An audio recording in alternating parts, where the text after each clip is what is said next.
पश्चिम Asia में चल रहे संघर्ष के कारण अहम समुद्री रास्ते और ऊर्जा का प्रवाह बाधित हो रहा है। ऐसे में चीन और पाकिस्तान ने मिलकर शांति की एक पहल का प्रस्ताव रखा है, जिसमें युद्ध विराम, व्यापारिक जहाजों की सुरक्षा और बहुपक्षीय मंचों के जरिए बातचीत करने की मांग की गई है।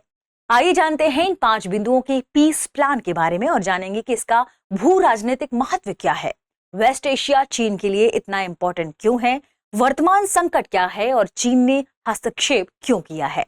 आगे बढ़ने से पहले आपके लिए एक महत्वपूर्ण सूचना है। अगर आप घर बैठे यूपीएससी की तैयारी करना चाहते हैं तो दृष्टि आईएएस लेकर आया है एक बहुत ही शानदार कोर्स जिसका नाम है studio GS foundation live online course. इस कोर्स की सबसे खास बात है कि इसमें यूपीएससी के लिए जरूरी जनरल स्टडीज के सारे विषय, 2 साल की करंट अफेयर्स की क्लासेस का एक्सेस, दृष्टि की मैगजीन्स, प्रिंटेड बुकलेट्स और बेस्ट फैकल्टी, ये सब कुछ मिल रहा है मात्र 34,999 रुपए में। और अगर आप ये फीस एक बार में पे नहीं कर पा रहे तो आपको ईएमआई की सुविधा भी दी गई है, यानी आप इंस्टॉलमेंट में से पे कर सकते हैं।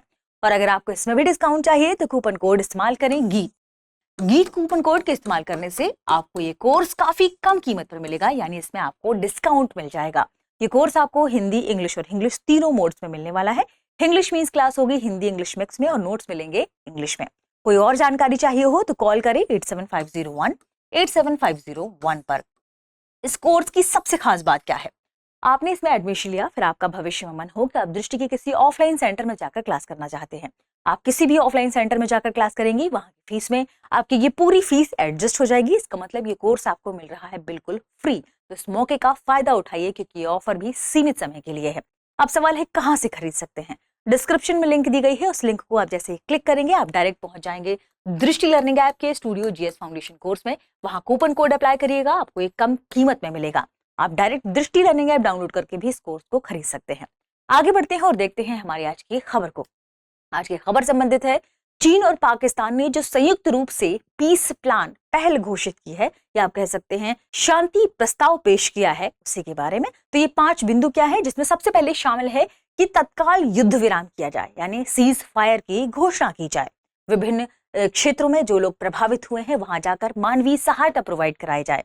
इसके अलावा जो व्यापारिक जहाज हैं उनकी सुरक्षा सुनिश्चित की जाए। आइए देखते हैं इन 5 बिंदुओं को मुख्य रूप से कि कौन कौन सी चीजें शामिल हैं। तो चीन और पाकिस्तान ने मिलकर एक 5 सूत्रीय शांति प्रस्ताव दिया है, जिसमें सबसे पहला पॉइंट है तत्काल युद्ध विराम, यानी सीज फायर, ताकि युद्ध को रोका जाए और विभिन्न देशों में जो प्रभावित हुए हैं, जिन्हें नकारात्मक परिणाम देखने को मिला है, वहां मानवीय सहायता जाया जाए। तो पहला पॉइंट है युद्ध विराम। दूसरा पॉइंट है व्यापारिक जहाजों की सुरक्षा को सुनिश्चित करना। जो व्यापारिक जहाज पर्टिकुलर जलडमरू मध्यों से होकर गुजरते हैं, उनकी सुरक्षा सुनिश्चित करना दूसरा पॉइंट है। ठीक है। तीसरा है प्रभावित क्षेत्रों में मानवीय सहायता पहुंचाना, ये तीसरा बिंदु है। बातचीत के लिए संयुक्त राष्ट्र जैसे मंचों पर उपस्थित होना और संयुक्त राष्ट्र जैसे मंचों की सहायता लेना। तो फोर्थ पॉइंट क्या है, बातचीत के लिए संयुक्त राष्ट्र जैसे बहुपक्षीय मंचों का उपयोग करना। और 5वां है सभी देशों की संप्रभुता का सम्मान करना। सभी देश की जो संप्रभुता है, उनकी सॉवरेनिटी है, वो बहुत इंपॉर्टेंट है, उसका सम्मान किया जाना चाहिए। इन 5 पॉइंटों को पेश किया गया है।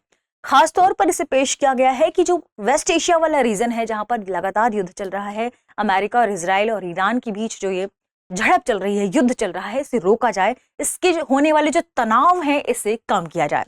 तो मुख्य रूप से आप क्या कह सकते हैं कि यह योजना पूर्ण समाधान नहीं है, बल्कि तनाव कम करने का प्रयास है। अब सवाल है कि इसका जियोपॉलिटिकल इंपॉर्टेंस क्या है, महत्व क्या है। इसका जियोपॉलिटिकल इंपॉर्टेंस इसलिए है क्योंकि अपने आप में आप कह सकते हैं कि ये पहली बार हो रहा है जब विकासशील देश खुद सामने आ रहे हैं, सक्रिय रूप से अपनी भूमिका निभा रहे हैं। ये ग्लोबल साउथ के देश हैं और ग्लोबल साउथ के देश आगे आ रहे हैं ऐसे कार्यों के लिए, पीस प्लान को लेकर, इसलिए ये इंपॉर्टेंट हो रहा है।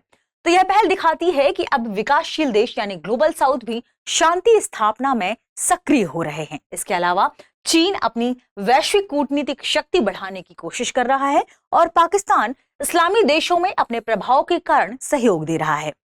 इतना ही नहीं, ये एक तरीके से और इंपॉर्टेंट है क्योंकि ये वेस्ट एशिया वाला जो एशिया वाला रीजन है उसमें चीन आता है और चीन और पाकिस्तान का मिलकर ऐसे काम करना एक शक्ति संतुलन को भी प्रदर्शित कर रहा है, यानी यह अमेरिका के कम होते प्रभाव के बीच एक नए शक्ति संतुलन का संकेत है। अब सवाल है कि चीन अभी यह हस्तक्षेप क्यों कर रहा है?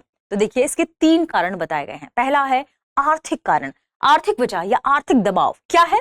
तेल और कच्चे माल की जो आपूर्ति है वह प्रभावित हुई है इस युद्ध की वजह से। जलडमरू मध्य कई सारे बंद हुए हैं, खासतौर पर जो बहुत महत्वपूर्ण रीजन है, जिससे वेस्ट एशिया का बड़ी मात्रा में तेल और गैस का आयात होता था, उस मार्ग को कहा जाता है स्ट्रेट ऑफ हॉर्मुज। यहाँ पर जहाजों की आवाजाही 99%, 98 से 99% तक कम हुई है, लगभग बंद हो गई थी बहुत समय के लिए, जिससे तेल और गैस का संकट बढ़ गया था। तो तेल और गैस की कच्चे माल की आपूर्ति प्रभावित हुई है, जिससे उत्पादन लागत काफी ज्यादा बढ़ गई है। तो पहला रीजन ये है। दूसरा है व्यापार में बाधा, क्योंकि अब वहां से आपूर्ति हो रही थी विभिन्न चीजों की, तेल और गैस इसमें सबसे महत्वपूर्ण थे। अब कई ऐसे और भी पार्ट्स थे जो वहां से जाते थे। ऐसे में जो उत्पादन प्रणाली है, मैन्युफैक्चरिंग है, वो भी प्रभावित हुई है। और मैन्युफैक्चरिंग प्रभावित हुई है तो सामान बन नहीं पाए। और वेस्ट हम बात करते हैं जब पश्चिम देशों की, तो वहां पर जो सामान जाता था चीन का, वो उत्पादन प्रभावित हुआ है, जिसकी वजह से ऐसा माना जा रहा है कि व्यापार में इससे बाधा उत्पन्न हुई है। तो यूरोप तक निर्यात धीमा हो गया है और आपूर्ति श्रृंखला इससे प्रभावित हुई है, सप्लाई चेन प्रभावित हुई है। ये दूसरा रीजन है। और तीसरा रीजन है चीन के इसमें पार्टिसिपेट करने का, वो है रणनीतिक हित।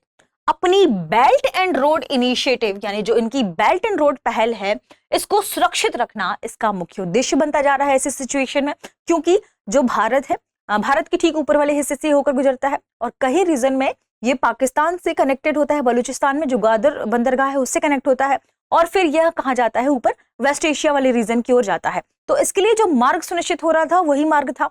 इस वजह से बेल्ट एंड जो रोड इनिशिएटिव है, इसको सुरक्षित रखना और पाकिस्तान की ग्वादर बंदरगाह से जुड़ी परियोजनाओं की रक्षा करना इसके सबसे इंपॉर्टेंट क्षेत्रों में अभी शामिल हो रहा है। वर्तमान संकट क्या है? वर्तमान संकट को भी हम समझते हैं। देखिए, हॉर्मुज क्षेत्र में तनाव बढ़ गया है, जिससे तेल आपूर्ति पर खतरा उत्पन्न हुआ, एक बहुत इंपॉर्टेंट रीजन है। दूसरा है बाबल मंदेब।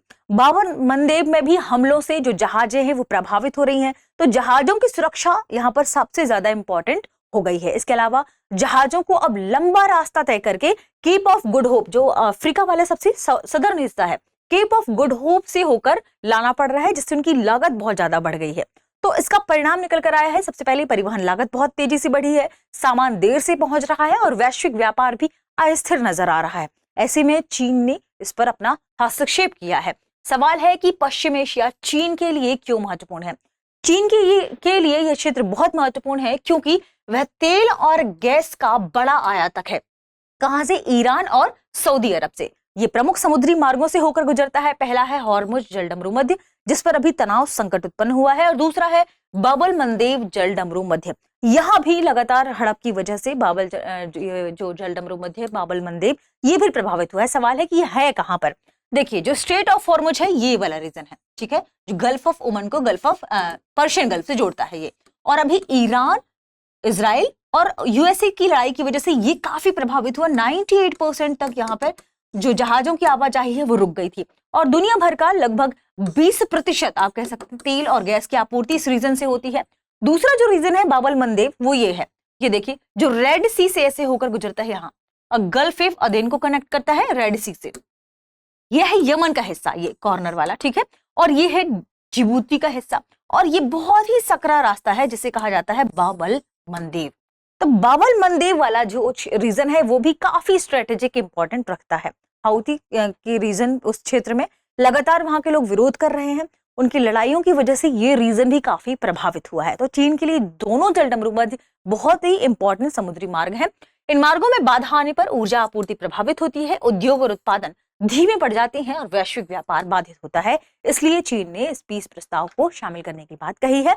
यूएसए की इसमें क्या भूमिका है? तो सीधे उसने हस्तक्षेप करने का काम छोड़ दिया है। आप कह सकते हैं सीधे हस्तक्षेप वो कम कर रहे हैं और वो चाहते हैं कि क्षेत्रीय देश इसमें जिम्मेदारी निभाएं और स्वयं आगे बढ़ें। चीन को भी आगे आने का मौका मिल गया है, अवसर मिल गया है, तो उसने ये काम किया है। एक शब्द चर्चा में रहता है, मलक्का डायलेमा, जिसे मलक्का दुविधा भी कहते हैं। तो चाइना के लिए भी इसका महत्व है। क्यों महत्व है? कि मलक्का जो जलडमरू मध्य हिंद महासागर में स्थित है और भारत के लिए इंपॉर्टेंट है ये भी, क्योंकि जो हमारा अंडमान निकोबार वाला इलाका है उस रीजन से ये होकर गुजरता है, और चीन लगातार उस स्थान पर नजर बनाए हुए है। इसलिए जो मलक्का जलडमरू मध्य है उसका भी अपने आप में स्ट्रैटेजिक इंपॉर्टेंस बढ़ जाता है। अब आपको कमेंट सेक्शन में बताना है कि मलक्का जलडमरू मध्य कहाँ है, किससे किसको जोड़ता है और किस क्षेत्र को अलग करता है, उसका रणनीतिक महत्व चीन के लिए क्यों इंपॉर्टेंट है। आगे बढ़ते हैं और देखते हैं हमारे आज के सवाल को। चीन पाकिस्तान शांति पहल का मुख्य उद्देश्य क्या है? पहला, युद्ध का स्थायी समाधान। दूसरा, क्षेत्रीय सैन्य गठबंधन बनाना। तीसरा, तनाव कम करना और व्यापार मार्ग सुरक्षित करना। ऑप्शन डी है, नए देशों को ब्रिक्स में शामिल करना। ध्यान रखिएगा, चाइना पाकिस्तान की यह पीस पहल की जब हम बात करते हैं तो यह केवल शांति का प्रयास नहीं है बल्कि एक रणनीतिक कदम भी माना जाता है, जिसका मुख्य उद्देश्य है व्यापार, ऊर्जा आपूर्ति को सुनिश्चित करना, बेहतर करना और वैश्विक राजनीति में अपनी भूमिका को बढ़ाना। मिलते हैं अगले सेशन में। शुक्रिया। अब एग्जाम की तैयारी को और बेहतर करने के लिए हमारे चैनल को लाइक, शेयर और सब्सक्राइब करना ना भूलें।